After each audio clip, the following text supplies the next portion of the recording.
venu avec mon épouse il y a 22 ans. On s'est dit à l'époque on avait le temps pour avoir des enfants. Et puis donc on a fait nos études, on s'est mariés et au moment où on s'est dit bah allez, on va avoir des enfants, bah, on a découvert que c'était très difficile pour nous. D'abord parce que l'état de santé de mon épouse ne le permettait pas de porter un enfant et moi-même j'ai des problèmes de stérilité.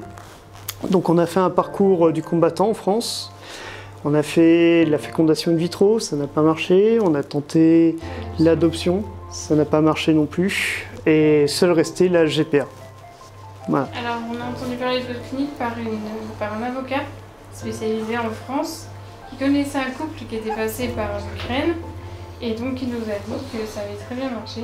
Et donc nous a conseillé de passer par vous. En fait, dès le départ, ce qu'on voulait, c'était, vu que la GPA n'est pas reconnue en France, ce qu'on voulait, c'était une structure capable de nous guider de bout en bout, également sur le plan juridique, pour avoir ce petit bout de chou, en fait. Et ben justement, dans le contexte actuel, on était assez inquiets, mais on avait quand même pas mal de contacts avec la mère porteuse qui nous rassurait par rapport à ce qui se passe. Disons qu'au premier jour de l'invasion, quand les Russes étaient proches de Kiev, oui, on était très inquiets parce qu'on n'avait pas moyen de communiquer avec la clinique, pas moyen de communiquer avec la mère porteuse.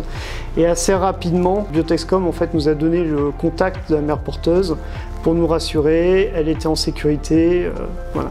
Tout allait bien. Et bien justement, en nous mettant en contact avec notre mère porteuse, parce qu'on n'avait aucun moyen de la joindre, elle qui portait justement notre petit Lucas, qui devait le protéger, on ne savait pas où elle était, on ne savait pas s'il était en sécurité, et Biotexcom justement nous a mis en contact. Alors des conseils, il n'y a pas vraiment de conseils à donner, en fait, très honnêtement, on ne se sent pas en danger.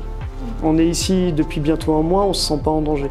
Bon, il y a quand même des éléments qui montrent qu'effectivement, il y a un conflit en cours en Ukraine avec la Russie, effectivement, mais on n'est pas en danger. Je voulais juste te dire que, franchement, moi je pensais pas que ça allait marcher aussi vite. On est venu au mois de juillet l'année dernière, elle est tombée enceinte au mois d'octobre. Et franchement, vu le résultat, il faut pas hésiter.